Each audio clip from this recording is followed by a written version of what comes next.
What's up, everybody? So it's been a little while since I've done the last video, and that's just because there's been a lot going on with, again, just trying to get everything with the move situated, getting the kids settled and everything.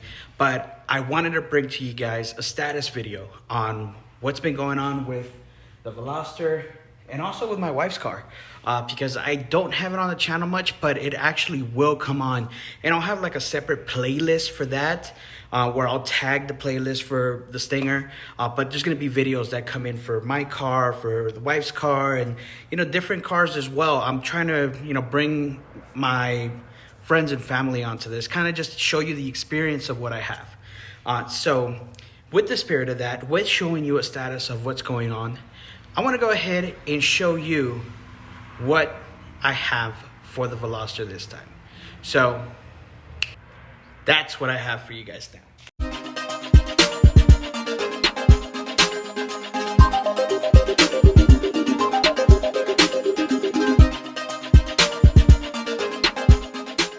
So I was lucky enough to work with this company that's out. It's been out for a little while. I don't think that I've actually ever seen it before, because they've been doing a lot of motorsport stuff. And the company's called Drifz. So I am actually going to be putting these on the car, I'd say within the next week or so. But I wanted to show you a little bit about the wheel, the type of wheels that I got, and also the technology that's in them. Because there's a lot of different things that they did, which actually makes this wheel really cool. So these are the Drifz 315, and they're at an 18 by 8 plus 35. So the reason I went with that, it's because the Veloster doesn't really have a big wheelbase, essentially, or I don't know how to say it, but essentially where I'm at a 19 by 8 right now, and I'm flush. So I'm hoping that I'll be the same here. And the reason I went down to 18s from the 19s is because I wanted to get a meatier tire, so that way I can get that comfortable ride and also get performance out of it. So let's go ahead and take a closer look at these wheels and see what you guys think. Let me know, and then we'll talk about the rest of the stuff that's going on with the car. All right, so let's talk about the technology that's in this wheel. So first of all, it's a flow form wheel. So what that means is that it starts out the same way that a cast wheel starts out, but it's different. And what I mean by that is that this is a 18 by 8. So from my understanding, the way that I see it when I've done some research on these type of wheels, is that they start off, if it's an 18 by 8, it'll start off maybe like an 18 by 5, 18 by 6 or something like that. And then what happens is that it gets stretched out, and that, the barrel actually gets stretched and compressed, and that actually strengthens the actual wheel. So it's pretty cool. I'll put in some video right now of kind of how it looks when it's being done. It's not going to be of this exact wheel, but kind of that process. And the first step is you apply heat, and then you got these rollers that will go ahead and have the wheel kind of expand while it's turning. So that definitely goes ahead and it strengthens the actual material itself. And it's essentially kind of like the traditional forging process when you do that, kind of like you do with the forged wheel, right? And then what you end up with is essentially a really light wheel that is a lot stronger than cast. And honestly, I have forged wheels on the Veloster right now, and I have these that are gonna go on there, and I can't wait to see what they're gonna be like. I'm excited because these are lightweight. These are actually right around 17, 18 pounds each. So it's a really light wheel to have on the car. Now, this specific wheel has the beads, and if if you look at the beads of this wheel, they're going to be knurled. It's a knurled beads seat. So what that does is that when you put the tire on there, it improves the grip between the wheel and the tire, so that way you don't have slippage. So that's going to be really cool when you do hard acceleration or hard deceleration. If you're on the track, it's going to go ahead and prevent from that slippage happening.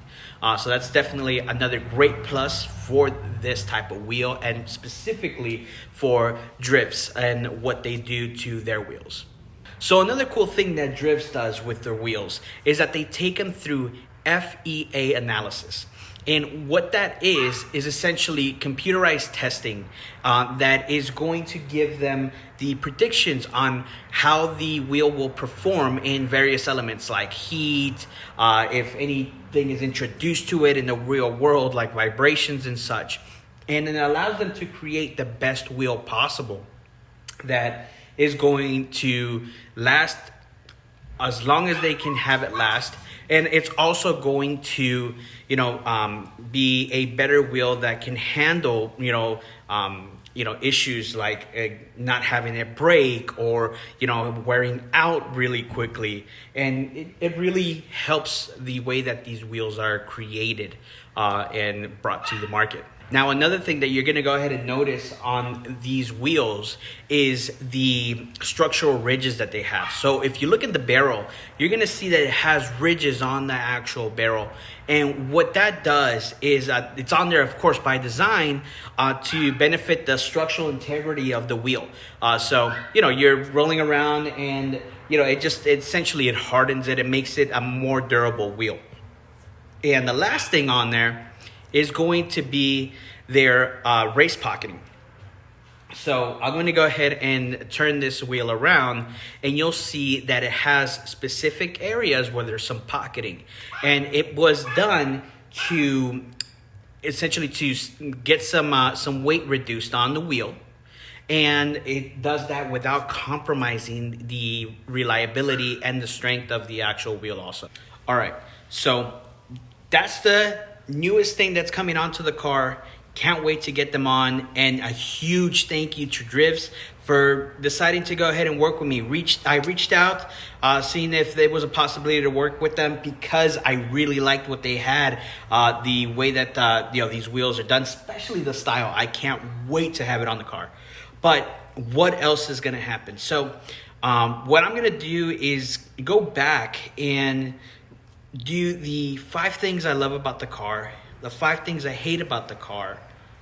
And the reason why is because I've had it for a little bit over a year now. With all the mods on there, the JB4, the Arc Performance Springs, X-Force exhaust, the Forge Motorsport intercooler, the Forge Motorsport short shifter, the AdW1 catch cans, the HKS spark plugs, everything else that I have on the car there, the Velocitech Big Mouth. I want to tell you what my experience has been. Whether you should go out and get a Hyundai Veloster N. If you already have it, should you do the mods that I've done? Should you go ahead and install the Ultra Racing chassis braces that I have on there, the strut bar? And essentially, is it worth doing all the work that I've done in a year? So I hope that you guys are going to enjoy that content. I'm going to go ahead and bring them out slowly. So I'll probably do the 5 things that I love about my Veloster N now. And then followed by the 5 things I hate. And then also kind of just go over the overview of the car and the status of it 1 year later. So let me know what you guys think about these brand new wheels that I got. Let me know what you guys think about my channel, the videos. I know that I've been a little inconsistent. I apologize for that. I definitely want to be more consistent in the content that I bring you. And give me ideas. Tell me what you want to see. I know some people have been saying to dyno the car. I don't know if I want to do that. So I didn't do all these mods to get the biggest numbers or to have the most power. I did it for the experience, to know what it's like to have a vehicle that's modified as much as it is now. I mean, I've done a lot of modifications to other cars, to my Optima 350Z, the Scion TC that I started with, but never have I gone this far into a build and enjoying it every step of the way. So I don't know if I'm gonna dyno it. I don't think I will. But let me know what you guys want to see. Let me know what you guys want to know about the build. And let's go ahead and have this 2021 be amazing. So let's get it. Let me know what you guys think. And let's come up with a phrase. I still need a phrase to end this videos. So let me know what you guys think. See you guys in the next one. Peace.